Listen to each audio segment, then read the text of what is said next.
Por favor, te puedes callar, gracias. Yo no puedo, o sea, yo no puedo creer lo que me está pasando a mí. Ya.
Listo, entonces. Buenas tardes para todos los que se están conectando. En pantalla estamos viendo a la doctora Manuela Gómez, al doctor David Guillón y quien les habla, Ángela Andrade. Vamos a dar unos 2 minutos más de espera mientras los espectadores se siguen conectando para iniciar con nuestra charla del día de hoy. ¿Listo? Muchas gracias por estar aquí.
Bueno, nuevamente buenas tardes. Es un gusto para nosotros saludarlos el día de hoy.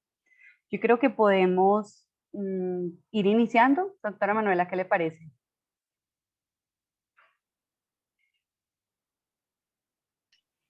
Listo, sí. Buenos días, buenas tardes, esperamos que se encuentren muy bien. ¿Nos escuchan bien en este momento? Sí, te escuchamos, pero creo que se está acercando la cámara que tienes y te toma muy cerca. Mientras la doctora Manuela resuelve como la situación con la cámara, les voy contando algo, ¿listo? Entonces, primero que todo, quiero darles un saludo muy especial el día de hoy. Este 18 de marzo del 2021 llegamos con muchas sorpresas para todos ustedes y vamos a hablar un poquito de eso para dar inicio a nuestra charla de hoy. Como algunos de ustedes ya saben, mi nombre es Ángela Andrade, soy trabajadora social del Grupo de Neurociencias y en este momento desde nuestro querido Grupo de Neurociencias estamos adelantando una nueva estrategia que hemos denominado Estrategia de Apropiación Social del Conocimiento, en donde hemos programado actividades, charlas, conversatorios y talleres para todo el año 2021. Esta iniciativa no sería posible sin la ayuda de todo el staff y todo el equipo de neurociencias y también con el apoyo de nuestros aliados estratégicos, ¿cierto? Entonces, primero quiero darles un saludo a todos los que nos están hablando por ahí en el chat, desde Cali, a Jorge Rodríguez, a doña Inés, a todo el mundo que siempre está como súper conectado con nosotros y que para nosotros es un gusto contar con ustedes. La iniciativa de este Cuidarme Cuidarte 2021 va a ser anual, es decir, todos los meses tenemos actividades. El eje temático de este año 2021 es mejor prevenir que curar. Eso es algo que siempre nos ha guiado nuestro líder, que es el doctor Francisco Lopera, quien nos dice que, como se llamaba su conferencia del año pasado, mejor prevenir que curar. Entonces, nuestro 2021 va a ser el año de la prevención. Ese es nuestro eje temático grande, por decirlo así. Cada mes tenemos un eje temático puntual. El de este mes de marzo es seguridad del paciente. Vamos a iniciar el día de hoy con la charla Importancia del consentimiento informado en la atención en salud. Tenemos varias preguntas sobre qué es el consentimiento informado, para qué sirve, por qué, cómo se firma, qué es eso. Y tenemos además el día 26 y 27 de marzo un taller de cuidadores. Ese taller de cuidadores está liderado por el grupo de enfermería de nuestro equipo de neurociencias. Para ese taller vamos a tener una alianza súper importante con la Facultad de Medicina de la Universidad de Antioquia, quien nos va a ayudar como a que toda esta actividad del taller de cuidadores sea certificada. ¿Listo? Entonces necesitamos que si quieren asistir, estén súper pendientes de nuestras redes sociales, el Instagram, el Facebook, por ahí vamos a estar compartiendo toda la información. ¿Listo? Algo más que queríamos comentarle, y ya para cerrar y darle paso a la doctora Manuela, es que queremos darles como un abrazo a la distancia, sabemos que el año pasado y que el inicio de este año han sido desafiantes para todos nosotros, ¿cierto? Y que hemos tenido momentos difíciles, pero que agradecemos profundamente que ustedes estén conectados con nosotros, que nos manden mensajitos, que siempre estén pendientes, y sabemos que para nosotros es un gusto poder acompañarlos en los momentos en donde podemos aportar a sus vidas. Desde nuestro equipo de neurociencias, los abrazamos a la distancia y le damos la bienvenida a la doctora Manuela Gómez. Doctora, muchas gracias.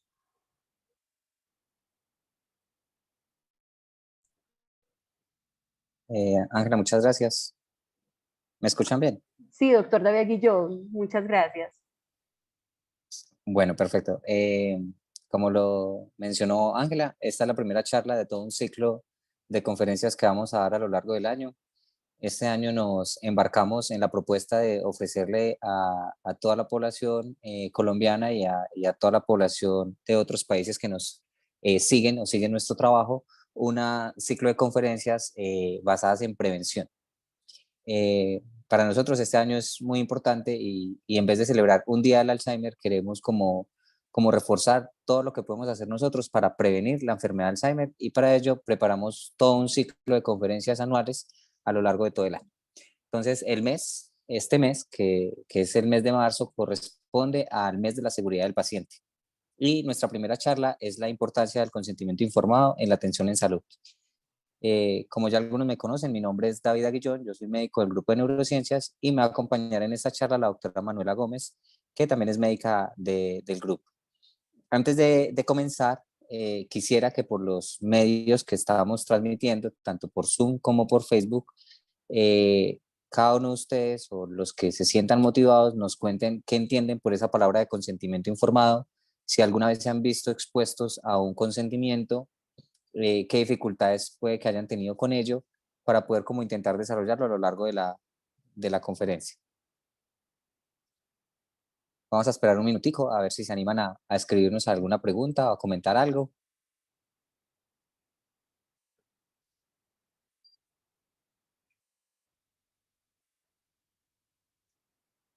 Doctor David, nos preguntan por Facebook que en algún momento han tenido que firmar un consentimiento cuando les dan cierto tipo de medicamentos.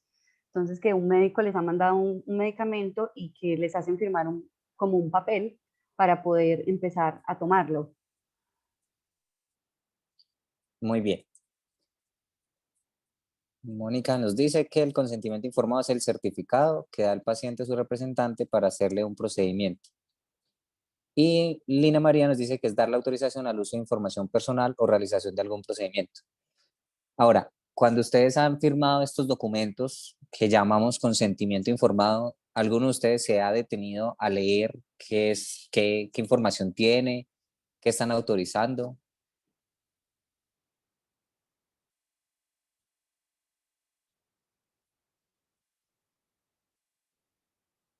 Voy a mirar qué han dicho.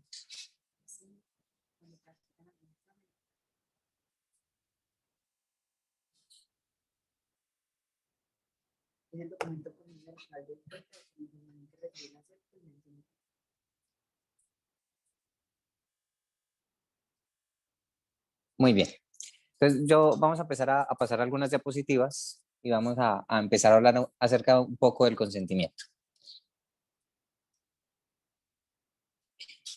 El consentimiento informado ha evolucionado a lo largo de la historia y quizás uno de los momentos críticos para la investigación fue la época de la Segunda Guerra Mundial y toda la época nazi, en la cual se realizaron varios experimentos en una población de una manera no autorizada y fue como uno de los momentos en el cual el mundo tuvo que detenerse y pensar en cómo estamos realmente haciendo la investigación en el mundo y cómo le estamos ofreciendo a la población, si ellos aceptan o no aceptan participar y qué es lo que realmente estamos ofreciendo, si esas investigaciones o esos procedimientos o esos medicamentos realmente les son útiles o no, realmente tienen un beneficio para el paciente o tienen un beneficio para el médico o para el investigador.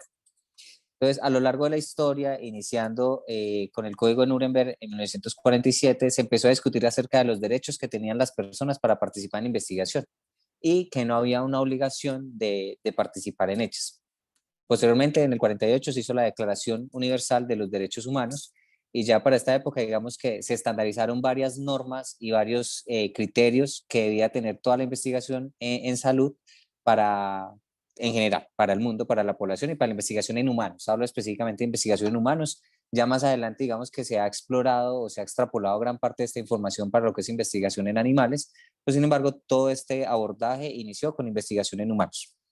Y posteriormente, en 1964, está la Declaración de Helsinki, que se centró mucho en el respeto al sujeto de investigación y declaró algunos principios fundamentales para la investigación, en especial la voluntariedad en la participación en cada uno de los procesos de investigación. Y que las personas primaban sobre la ciencia o sobre la sociedad. Entonces, cada uno de estos códigos, de estas declaraciones, de estas pautas éticas en investigación, lo que han intentado es resaltar y fomentar el respeto y la voluntariedad de la participación en las diferentes investigaciones. Muy bien.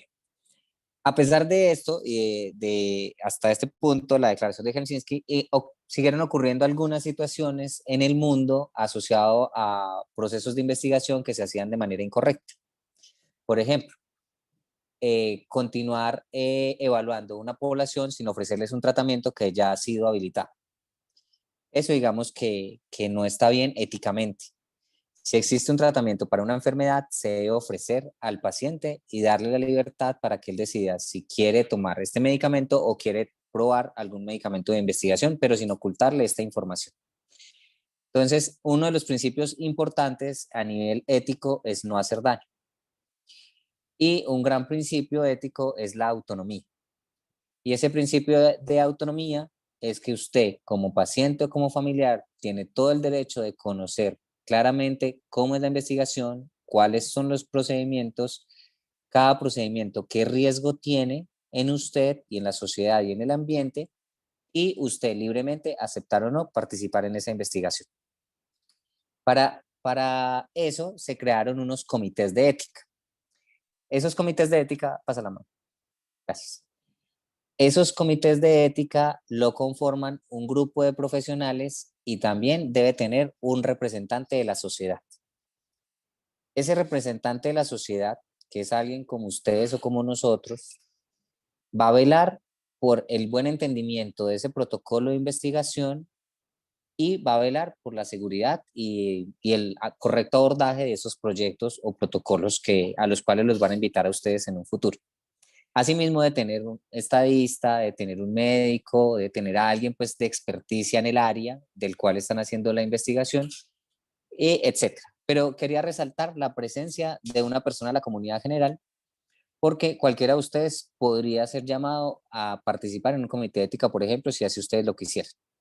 Entonces, eso es muy relevante. El comité de ética es un grupo de personas que va a hacer una revisión de todos los estudios propuestos.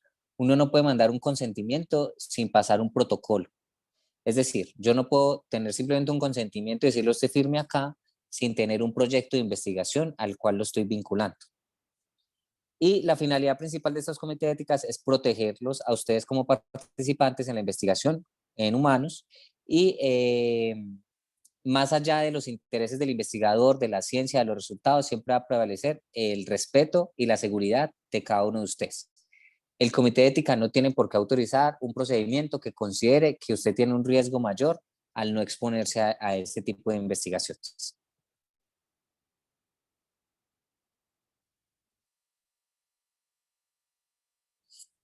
Muy bien. El proceso de consentimiento informado, y quiero recalcar esa palabra de proceso de consentimiento informado, no es la firma de un papel. Y quizás muchos de nosotros fallamos en que en nuestro concepto el consentimiento informado es firmar un documento. Y no. El proceso de consentimiento informado, como lo recalco, es un proceso. Son diferentes etapas que me van a llevar finalmente a firmar ese documento que también se llama consentimiento informado. Pero quiero que de esta charla nos quede el mensaje que el consentimiento son varias etapas y que pueden iniciar con una conferencia, pueden iniciar con una reunión individual con el médico, pueden iniciar con un video que me manden, puede iniciar con que me entreguen el documento físico para que yo lo pueda leer, lo pueda analizar y pueda hacer preguntas. La forma como se haga ese proceso puede variar de acuerdo a los diferentes centros de investigación. Lo importante es que no lleguen directamente a firmar el documento, porque uno no puede firmar un documento autorizando algo que no conoce. Entonces, ahí lo recalco mucho. Esta resolución 2378 es una resolución que habla de buenas prácticas clínicas en salud y refuerza o tiene este constructo o concepto de consentimiento informado. Como les digo, hay varias etapas que uno puede tener y cualquiera de ellas está bien, en la medida que genere una comprensión por parte de la persona que va a ser vinculada a la investigación. Después de ello, lo que debería hacer ese investigador o ese médico que le está pidiendo firmar el documento es hacerle unas preguntas de verificación para comprobar si usted leyó y entendió lo que le están proponiendo en ese proyecto de investigación y en ese documento de consentimiento informado. Solucionarle todas las inquietudes. Cualquier inquietud es importante. Y es importante que nosotros, como sujetos de investigación o como personas que asistimos a un hospital o que nos vamos a someter a un procedimiento, preguntemos todo lo que se nos venga a la cabeza. Porque ese momento es muy importante para que usted conscientemente firme el documento. Entonces tenemos una primera etapa que es de conocimiento, que hay diferentes modelos o formas de realizarlo. Una segunda etapa que es de verificación de que esa información está realmente comprendida. Una tercera etapa que es de aclaración de dudas, de escuchar esas preguntas. Y una última etapa que ya sería la firma del documento informado.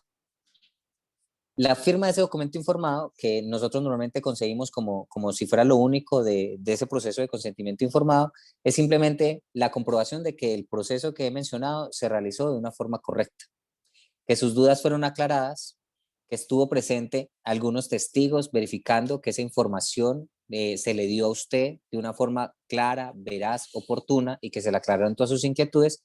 Y en ese documento debe firmar usted como paciente, testigos y el investigador, sea un investigador, sea un médico o cualquier otra persona que sea delegada por el comité de ética.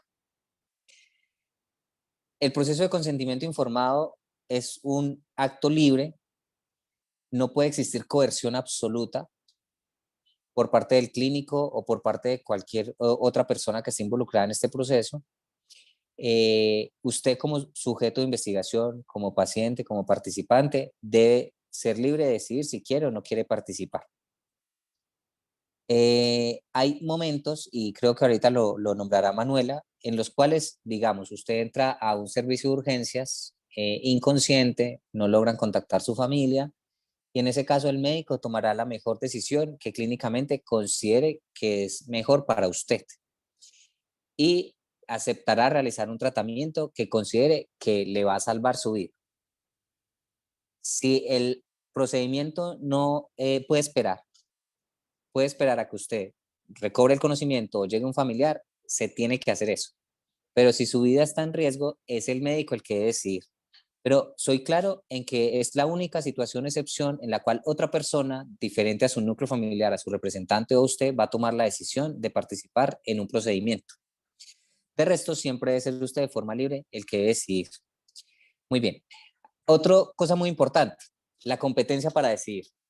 Nosotros como grupo de neurociencias tenemos una población muy grande y muy amplia de pacientes con demencia debido a enfermedad de Alzheimer, con demencia debido a enfermedad vascular, como el CADASIL, demencia frontotemporal, enfermedad de Parkinson que progresa una demencia por enfermedad de Huntington, etc. Cuando nosotros como médicos o clínicos declaramos que esa persona está en un estadio de demencia, en ese momento esa persona pierde la capacidad de decisión y requiere de un representante legal. Es decir, que para cualquier procedimiento, ya sea en un hospital, sea algún medicamento o sea un proyecto de investigación, va a requerir de un representante que avale esa decisión. Pero pilas ahí, hay algo muy importante. Ese paciente que está en demencia y cuando está en un estadio de demencia leve o moderado, el paciente debe asentir. Y ahí viene otra palabra muy importante, asentimiento. El asentimiento es que el paciente, en la medida que tenga una capacidad de comprensión, se le explique los procedimientos a los cuales va a ser sometido y él acepte participar. Y esa decisión debe ser corroborada y firmada por un representante legal que debe avalar como representante la participación en ese procedimiento o en ese protocolo de investigación. Y el otro requisito, perdón, Manuela, es que la información debe ser suficiente. Cuando hablo de información suficiente, es que ya sea por medio de un video, una charla, unas diapositivas, un documento físico, una reunión verbal, a usted se le dé toda la información, absolutamente toda la información. Si usted queda con dudas, se debe ampliar la información. En la mayoría de protocolos de investigación nunca lo van a obligar a firmar en ese momento. Normalmente usted le tiene que dar tiempo de discutirlo con su familia, con su pareja, con sus hijos, que usted lo piense, aclarar todas las dudas y posterior a eso firmar el documento. Entonces es muy importante que tengan en cuenta estos requisitos del consentimiento informado porque normalmente nos vamos a ver expuestos a hechos. Normalmente cuando nosotros vamos a una clínica o a un hospital firmamos consentimientos informados, firmamos consentimiento para aceptar que un estudiante me revise, consentimientos para autorizar un procedimiento quirúrgico, consentimientos para la hospitalización, porque en una hospitalización usted tiene riesgo de caídas, de hematomas, infecciones, y usted tiene que autorizar o avalar que el hecho de estar en un hospital le genera un riesgo, pero usted le tiene que explicar y usted debe firmar y autorizar eso. Entonces es muy importante que tengamos en consideración todos estos ítems. Dale, man. Esto ya lo he repetido, pero sin embargo seré reiterativo en que necesitamos la información para el sujeto de investigación. Hay muchos modelos y mecanismos. Hay algunas películas que han hecho relación al consentimiento informado, e inclusive en poblaciones vulnerables, personas con cáncer, personas con demencia, en las cuales no se les ofrece otras opciones o no se les deja a ellos decidir. A veces uno como médico cree que tiene la mejor opción, pero el paciente puede decidir que esa no es la mejor opción o que él no quiere ese tratamiento y optar por un tratamiento que no sea curativo, sino que simplemente garantice un buen morir. Pero esa es una decisión del paciente. Y para que el paciente tome esa decisión, uno como clínico debe proporcionar toda la información. Muy bien. Y finalmente, pues, el formulario de consentimiento informado para la firma. Esta firma y quizás una de las dificultades grandes que tiene este proceso de consentimiento informado es que en la normatividad colombiana exige que hayan testigos. Y como muchos de ustedes habrán notado, en la mayoría de sitios nunca hay testigos. Está usted y el médico, o está usted y el investigador.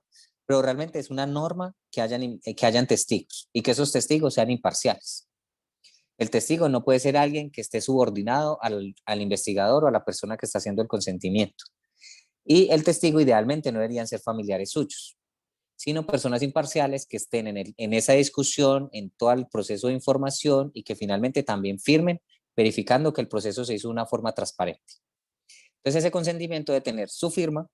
Si usted está en demencia, entonces debe tener la firma del representante legal, la firma del médico o del investigador y la firma de los testigos. Y cualquier tachón, enmendadura, se debe corregir o se debe hacer una nota aclaratoria en el documento, porque eso no puede dar a malos entendidos en algún futuro cuando se verifique la información de este consentimiento informado. Bueno, me confirman por me estaban escuchando bien ahí. ¿Sí se escucha bien? Listo. Sí. Entonces ahora vamos a hablar un poco de lo que es el consentimiento informado en Colombia, basados en lo que ya nos acaba de explicar el doctor David. Entonces, antes en Colombia, no solo en temas de consentimiento informado, sino en general en la relación médico-paciente, había un modelo muy paternalista. ¿Qué significa esto? En un modelo paternalista es el médico quien tiene la única palabra y quien toma las decisiones. Es decir, llega un paciente, tiene una enfermedad y el médico le dice, este es su diagnóstico, este es el tratamiento disponible, esto es lo que usted va a hacer y punto. Ese es un abordaje muy paternalista. Antes los pacientes no tenían, por decirlo así, tanta voz y voto en su proceso de enfermedad. Con el paso de los años se fue cambiando esa relación médico-paciente paternalista por una relación más basada en la responsabilidad de ambos sujetos. Entonces, el médico le da una información al paciente, le cuenta sobre su proceso de enfermedad, le habla de las opciones terapéuticas disponibles, de los posibles tratamientos, del pronóstico de la enfermedad y juntos el médico y el paciente toman la mejor decisión para el paciente. Entonces se pasó de un modelo en el que el médico era quien mandaba y tenía la palabra de cómo se iba a tratar un paciente, a un modelo en el que entre los dos encontraban la mejor alternativa para el paciente.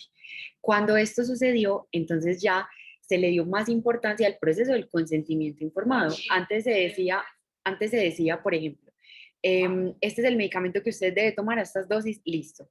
Ya después se empezó a hablar de consentimiento y se le empezó a preguntar al paciente si estaba de acuerdo, se le explicaron los riesgos, se le explicó el pronóstico y eso cambió la relación.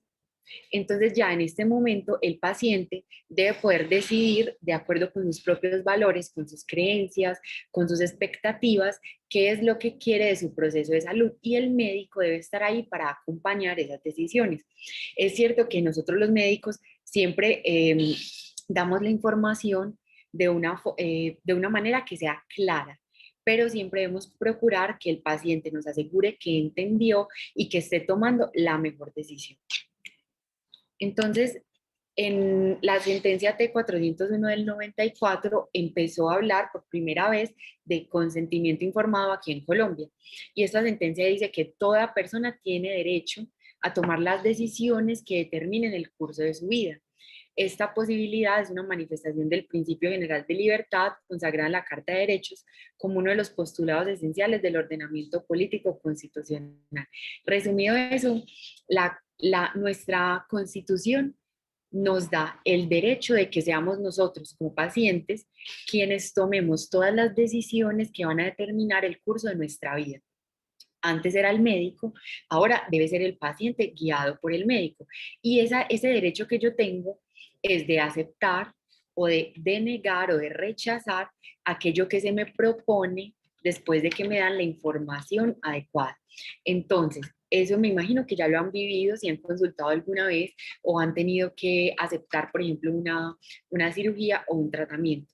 Después de que el médico da la información, ustedes pueden decir si aceptan o rechazan eso. Y esto es un derecho fundamental que nosotros tenemos en nuestro país y que se respeta en el mundo. Fueron pasando los años y se desarrolló una política de seguridad del paciente.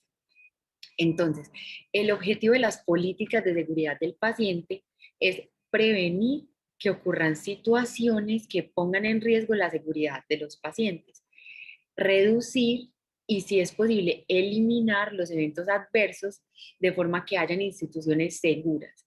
Entonces, cuando hablamos de una institución segura, es una institución en la que los riesgos de la atención en salud sean los mínimos posibles.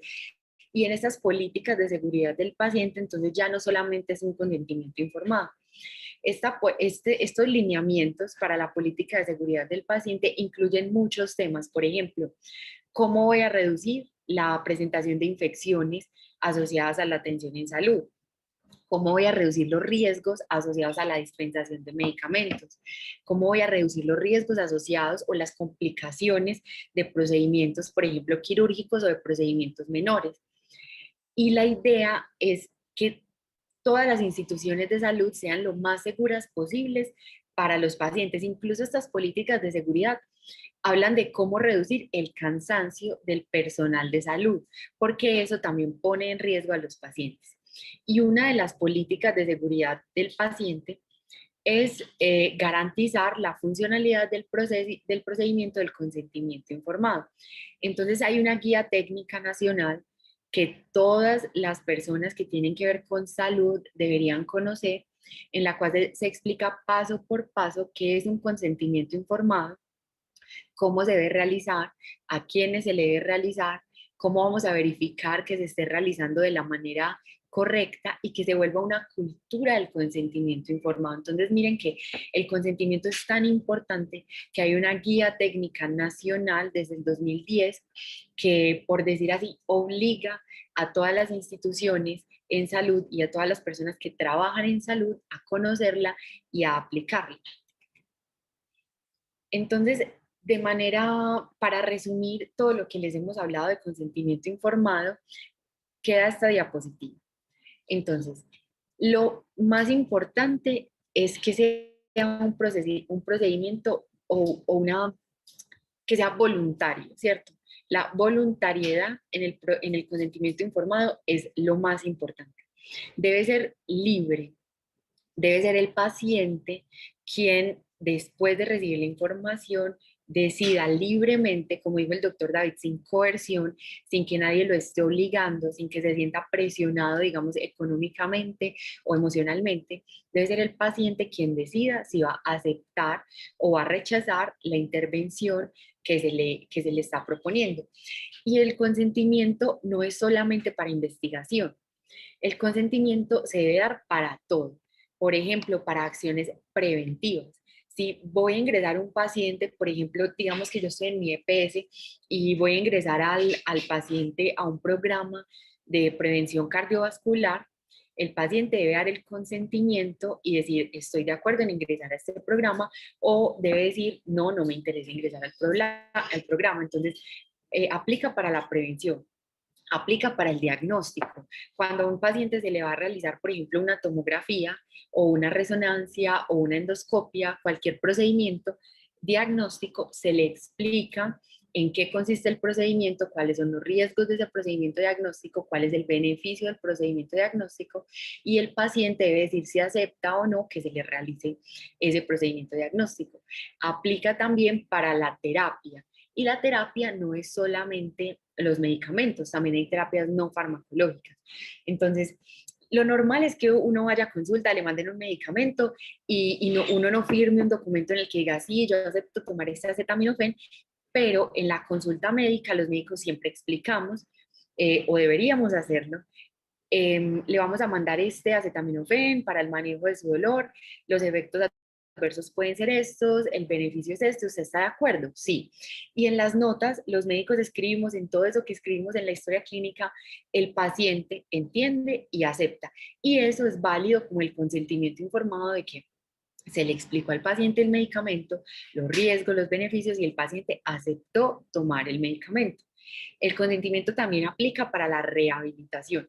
Cuando se va a ingresar a un paciente a un programa de rehabilitación, también se le debe explicar Y lo que yo quiero que vean es que no siempre hay un papel, aunque debería ser lo correcto, pero este acuerdo verbal también es válido y muchas veces queda consignado es en la historia clínica, aunque el paciente no lo haya firmado, pero el profesional en salud escribe en su historia que lo hizo, que explicó y que el paciente estuvo de acuerdo. Y finalmente, de este ya habló el doctor David, el consentimiento nos sirve para investigación. Entonces, no sé si ustedes ya sabían, pero muchas veces nosotros relacionamos consentimiento con tema de investigación, pero en realidad para todos los procedimientos en salud debe haber un consentimiento informado de parte del paciente o de la persona idónea. Ya luego vemos que otra característica importante para un proceso de consentimiento es que haya información en cantidad suficiente y en claridad suficiente. En cantidad suficiente es que los médicos, en este caso, somos quienes conocemos la enfermedad, ¿cierto? Sabemos el pronóstico de la enfermedad, los riesgos que pueden tener algunos tratamientos y es nuestra obligación como médicos informarle todo eso a los pacientes. Si yo sé que un procedimiento lleva algún riesgo, por ejemplo, este procedimiento conlleva un riesgo de sangrado, yo como médica no puedo omitir esa información, porque después si en el procedimiento el paciente sangra, me van a decir, ¿por qué no me advirtió que tenía un riesgo de sangrado? Si yo lo hubiera sabido, yo no hubiera aceptado este procedimiento. Entonces, el médico tiene el conocimiento y es su obligación dar todo ese conocimiento y toda esa información a los pacientes para que tomen la mejor decisión. Y la calidad debe ser suficiente. Si yo le estoy hablando a una persona que de pronto no ha tenido mucha escolaridad, es diferente las palabras que voy a usar si le estoy explicando el consentimiento a otro médico. Entonces la claridad es muy importante. Y por eso, como lo dijo el doctor David, se deben hacer unas preguntas de verificación. Al final yo le pregunto al paciente, ¿usted entendió lo que le acabo de decir? ¿Tiene alguna pregunta? ¿Es clara toda la información? Y si el paciente afirma que todo es claro, pues entonces podemos proceder a afirmar el consentimiento o a dar por sentado que se entendió la información y que el paciente está de acuerdo con lo que se le dice. Y la competencia, también lo mencionó el doctor David, pero es muy importante. La competencia es la capacidad de comprender una situación. Si yo le estoy explicando en términos muy complejos algo a alguien que de pronto no me lo entiende, tal vez esa persona no está en competencia de afirmar o de negar un procedimiento o su participación en un estudio. Y es ahí cuando recurrimos a representantes legales o en caso de urgencia, pues a un miembro de la familia que sí esté en capacidad de comprender esa información, de comprender esa situación y de aceptar o rechazar un procedimiento. Entonces, este es el resumen.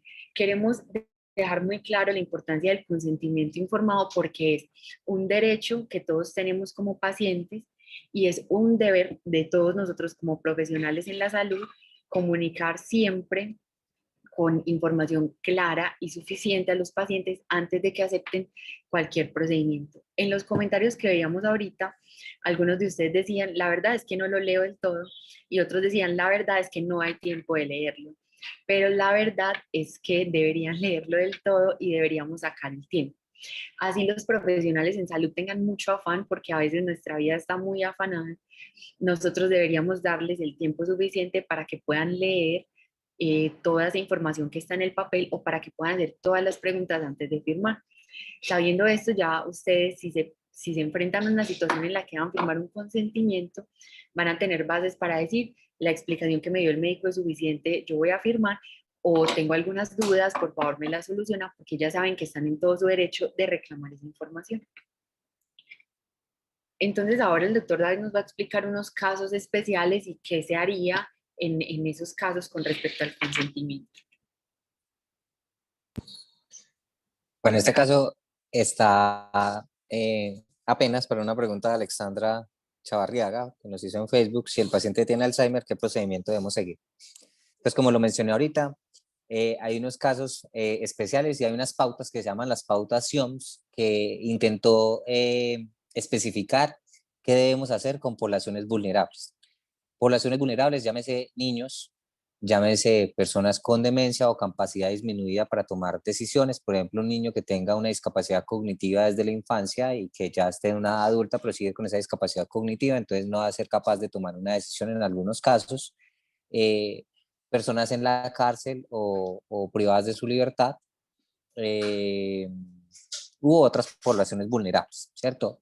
Se crearon esas pautas y esas pautas, digamos, dan ciertas orientaciones a los investigadores de saber cómo tratar o cómo enfocar esa vulnerabilidad sin afectar a cada una de esas poblaciones o esas personas. En el caso de los pacientes con demencia, es una población vulnerable. Ellos tienen una capacidad disminuida, pero pilas ahí en charlas anteriores y en momentos previos del año pasado, en eventos que hemos hecho en el grupo de neurociencias, hemos explicado la diferencia entre deterioro cognitivo leve y demencia. El deterioro cognitivo leve es una antesala a esos procesos de demencia. Estar en deterioro cognitivo leve no implica que yo voy a tener demencia, y eso es muy importante tenerlo en cuenta. Un gran porcentaje de personas con deterioro cognitivo leve pueden revertir a una cognición normal. Y hago este énfasis porque las personas que están con ese diagnóstico de deterioro cognitivo leve tienen capacidad de decisión y ellos pueden firmar su consentimiento informado. Diferente a lo que decía ahorita, si ya el médico puso en la historia clínica demencia por enfermedad X, ¿cierto? Cualquiera que sea las causas de la demencia, ya en ese momento la persona pierde esa capacidad de decisión y ya debe haber un representante legal o un familiar al menos que respalde esa decisión. Entonces, ¿cómo es el proceso? ¿Qué es lo que pregunta Alexandra? Lo mismo, ya no nos sentamos solo con el participante o la persona con demencia, sino nos tenemos que sentar con la persona con demencia y con el cuidador, representante legal o familiar que esté a cargo de ese paciente con demencia. Debemos brindarles toda la información y hacer todo el proceso que hemos explicado durante esta charla.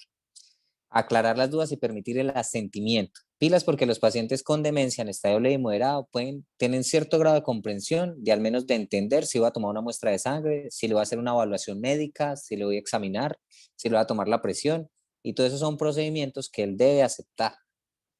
Lo mismo si yo lo meto en una investigación que va a tener un medicamento, un producto de investigación, etc. Y ya él debe firmar en la medida que sea posible, listo, de colocar su nombre con su puño y letra, en la medida que él tenga esa capacidad, y esa respuesta o esa afirmación que él dio debe estar respaldada por un representante legal, un familiar o el cuidador. Eso debemos hacer en el caso de un paciente con demencia. En el caso de los niños menores de 14 años, funciona igual, en el sentido de que los niños deben asentir. Si yo lo invito a una investigación y el niño aquí me hace una pataleta de que no quiere tomarse la muestra de sangre, no se va a tomar la muestra de sangre. Así el papá insista, el niño tiene toda la capacidad de comprender que es una muestra de sangre y si no quiere no se le puede obligar. Eso se llama asentimiento. Entonces es muy importante que lo tengamos en cuenta porque no podemos vulnerar este tipo de poblaciones. Había otra pregunta en el chat de Facebook, de Zoom, que es una persona con depresión. Entonces, la depresión es un espectro también muy amplio. Y digamos que en depresiones leves y moderadas, la persona tiene completa capacidad de decisión. Existen depresiones, depresión mayor, o en el caso, digamos, de personas que tienen una depresión mayor con ideación o intento suicida, que están hospitalizadas, en algunas situaciones muy, muy, muy puntuales, el clínico puede pensar en beneficio del paciente y tomar alguna decisión o considerar que la persona en ese momento no tiene una capacidad de decisión. También puede asociarse a consumo de medicamentos o a estados de psicosis que puede ocurrir en algunos episodios depresivos mayores, en el cual la persona puede estar en un episodio psicótico y en ese momento la persona no tiene una capacidad de decisión. Entonces no lo podemos generalizar. Listo, pero sí pueden haber eventos muy puntuales y casos muy específicos de personas con depresión en los cuales el médico pueda definir que esa persona no tiene una capacidad de decisión en ese momento. Posteriormente la puede recuperar. Diferente al paciente con demencia que no va a recuperar esa capacidad de decisión. Ahora, es que yo estaba en un proyecto de investigación y cuando yo entré yo no tenía demencia, yo estaba sano o mi familiar entró sano. ¿Qué pasa? Si el protocolo que me explicaron es el mismo y no cambia en lo absoluto, no hay ningún problema porque usted aceptó, estando cognitivamente sano, en que iba a participar, entonces no hay que hacer nada más. Pero si se modifica una letra, un punto o cualquier procedimiento, que agregar una muestra de sangre, que agregar una resonancia, que agregar una visita del médico, cualquier cosa que sea una modificación a lo que usted le explicaron inicialmente, así sea muy sutil, se debe firmar nuevamente un consentimiento informado con esos cambios y en ese caso ya debe ser un representante el que acepte la continuidad de la participación en este tipo de investigaciones. Ahora, es muy importante considerar el pensamiento de ese paciente con demencia o los pensamientos previos con relación a yo quisiera o no quisiera participar en un proyecto de investigación, yo quisiera o no quisiera estar en una UCI en algún momento intubado con un montón de cables o no. Es importante conocer y por eso es importante hablar. Y a veces hay conversaciones que no tenemos con nuestros familiares, pero hay cosas que es importante saber qué piensa mi papá, qué piensa mi mamá, qué piensa mi hermano, de si ocurre una situación de emergencia o de salud, el que quisiera hacer. Él quisiera ser donante de órganos o no. Para eso serían ustedes los familiares los que harían ese consentimiento o esa autorización. Pero es importante conocer cuál era la percepción y cuál era, qué opinaba esa persona cuando estaba cognitivamente sana, ¿cierto? Entonces eso es muy relevante. Y el otro caso, el último caso, en situaciones de emergencia, que ahorita lo mencioné también, si no es posible obtener el consentimiento informado de la persona, se intentará ubicar un representante, un familiar. En caso de que no lo hubiese, el médico puede llegar a tomar la decisión que considere clínicamente que es la mejor para poder salvar la vida y eso solo es cuando la vida de la persona está en riesgo y de realizar o no un procedimiento. Por ejemplo, si tiene que entrar a cirugía y no hay nadie y la persona está inconsciente y si no entra se va a morir, pues no vamos a firmar ningún consentimiento y en ese caso pues se llevará a la sala de cirugía. No sé si haya alguna inquietud. Bueno, con la enfermedad de Parkinson en algunos casos puede llevar a un deterioro cognitivo leve y en esos casos, como lo mencioné ahorita, tiene capacidad de decisión. Y en etapas muy tardías del Parkinson, casi después de 10 años o más de haber iniciado la enfermedad, pueden entrar en un proceso de demencia. Si el médico diagnosticó demencia, aplica lo mismo, ¿cierto? O sea, independientemente de cuál sea la causa de la demencia, sea Alzheimer, Parkinson, Huntington, demencia vascular o cualquier otra, si ya tiene ese diagnóstico de demencia, no tiene capacidad de decisión.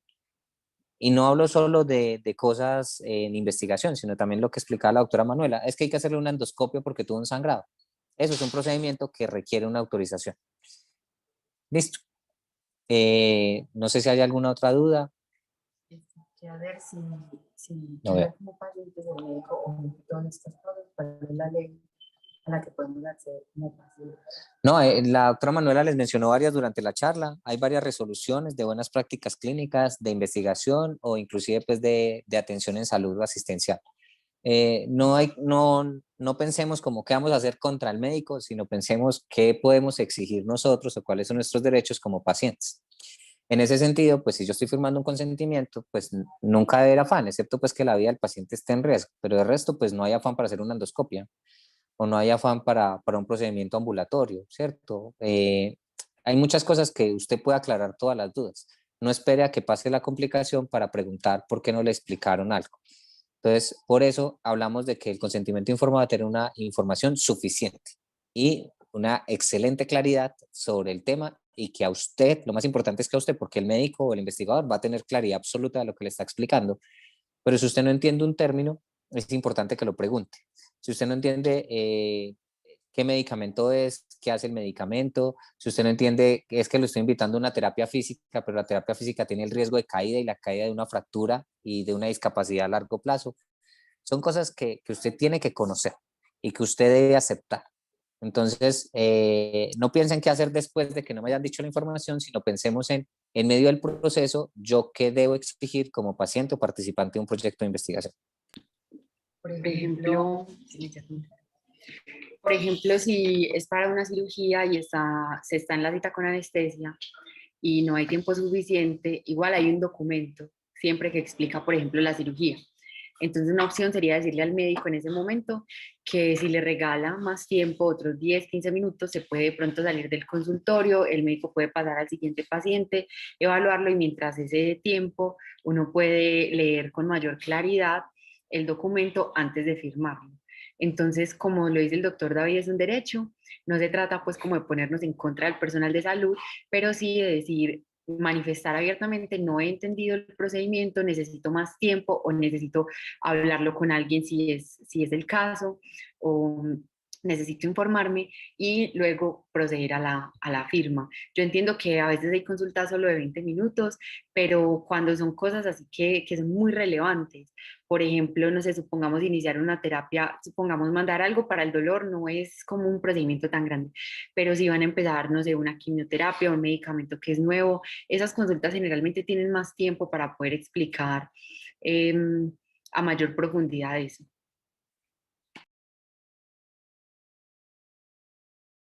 Yo veo en el chat de preguntas y respuestas que están haciendo varias cositas y el paciente presenta agitación sobre el tratamiento del sueño, sobre si el paciente que tiene marcapasos, si presenta mucha agitación, agotamiento, cansancio. Entonces los invito al taller de cuidadores que vamos a dar el 26 y 27 de este mes.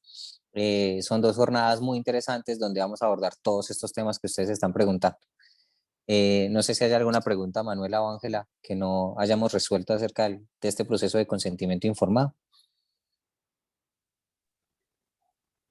Hay una pregunta que nos han hecho como por varias partes y es acerca de el consentimiento informado que les hicieron, les leyeron cuando vacunaron a las personas mayores de 80 años contra el COVID. Entonces nos han preguntado eso por varias partes y como que sería bueno, ¿qué podemos hablar, qué podemos decir sobre ese tipo de consentimiento? En el caso de la vacunación, pues digamos que usted debe aceptar y le deben explicar cuáles son los riesgos a los cuales usted está expuesto por la vacunación, ¿cierto? Han hecho mucha publicidad, digamos que en parte toda esa publicidad que hemos visto desde entidades legales, ¿cierto? Desde el Ministerio de Salud, desde las mismas EPS, hacen parte de lo que llamamos un proceso de consentimiento informado. El hecho de que ellos notifiquen, saquen panfletos, saquen conferencias, den información acerca de cuáles son las posibles causas, las posibles reacciones adversas, perdón, de la vacunación, hace parte de ese proceso. Sin embargo, en el momento en que van a realizar la vacunación, a usted le deben repetir cuáles son todos los posibles eventos adversos y usted autorizar. Entonces, eso es lo que me refiero yo como proceso. Había algo muy interesante que quiero como mencionarlo, pero la pregunta no es dirigida allá, pero sin embargo, es importante que lo tengan en cuenta. Del acto médico que nosotros realizamos en una consulta, sería a veces algunas conductas como formular o no un medicamento. En la formulación de ese medicamento, usted en ese momento, digamos, no va a autorizar o no que le, pues tomar X o Y medicamento, pero el médico sí está en la obligación de informarle a usted cómo se llama el medicamento, cómo lo debe tomar, cuáles son los posibles efectos adversos, cuánto tiempo va a tardar en sentir mejoría, qué puede presentar en el proceso. Y usted, eso es algo completamente voluntario, aceptar o no tomar. Pero en este caso, pues usted no va a firmar nada, ningún documento, sino hace parte o se deriva del acto médico. Eso es muy relevante, ¿cierto? Es diferente a que usted vaya a una farmacia y se automedique. Pues ahí digamos que no existe ese proceso de acto médico, digamos que usted estaría en riesgo de todos los efectos adversos que puede llegar a producir un medicamento. Entonces, eso es muy relevante que lo tengamos en cuenta. Dime, Ángel. No, sino que hubo otra pregunta que nos le hicieron también por Facebook y que la veo acá, que es cómo hacer para el momento de consentir a una persona que digamos tiene limitaciones de audición o de visión, o qué se puede hacer con ese tipo de situaciones.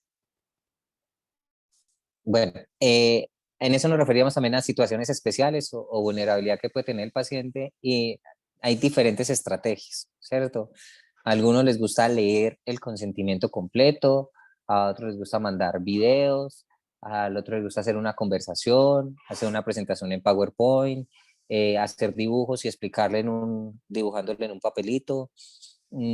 Hay muchas estrategias. Entonces, dependiendo de esas limitaciones físicas que puedan llegar a tener las personas, usted puede ser muy creativo. Lo más importante es que la información que se dé sea completa y que el paciente entienda y que usted tenga la forma de verificar que él comprendió, independientemente de cuál sea la situación o particularidad de ese paciente. Entonces, ahí digamos que es más como creatividad del investigador o del clínico para poder brindar toda la información. Si definitivamente es imposible porque no le escucha absolutamente nada y no sabe leer, no sabe escribir y demás, pues ahí es cuando hablamos de la capacidad que esa persona tiene de decidir y pediríamos también un apoyo de un familiar o alguien que respalde esa información.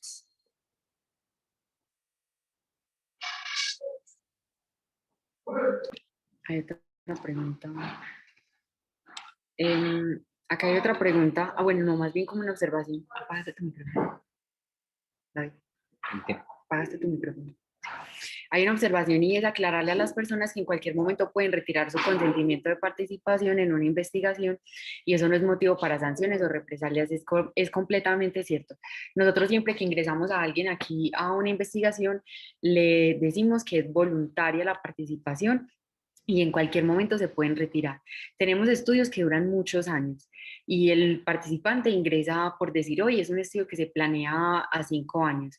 Si en cualquier momento de esos 5 años el participante dice, yo no deseo continuar porque me voy a ir de viaje, me voy a mudar del país, simplemente porque no quiero participar, porque siento que esto representa un riesgo para mi salud, o porque no tengo tiempo, porque no puedo por el trabajo, el participante puede retirarse del estudio y no hay ninguna sanción por eso, ¿cierto?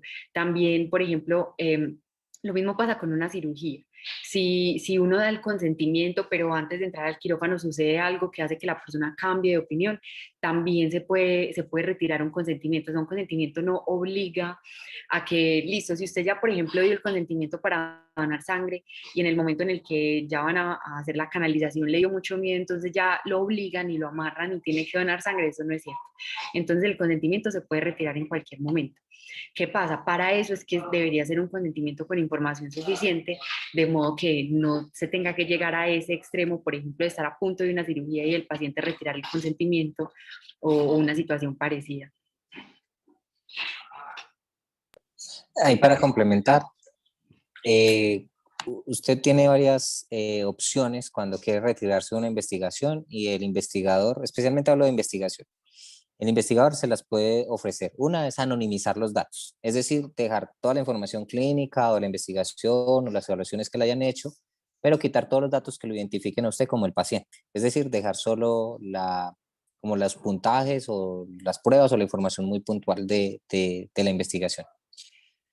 O la otra es destruir toda la información y retirar absolutamente todos sus datos y retirarse usted de la investigación. Entonces, a usted le pueden ofrecer eso.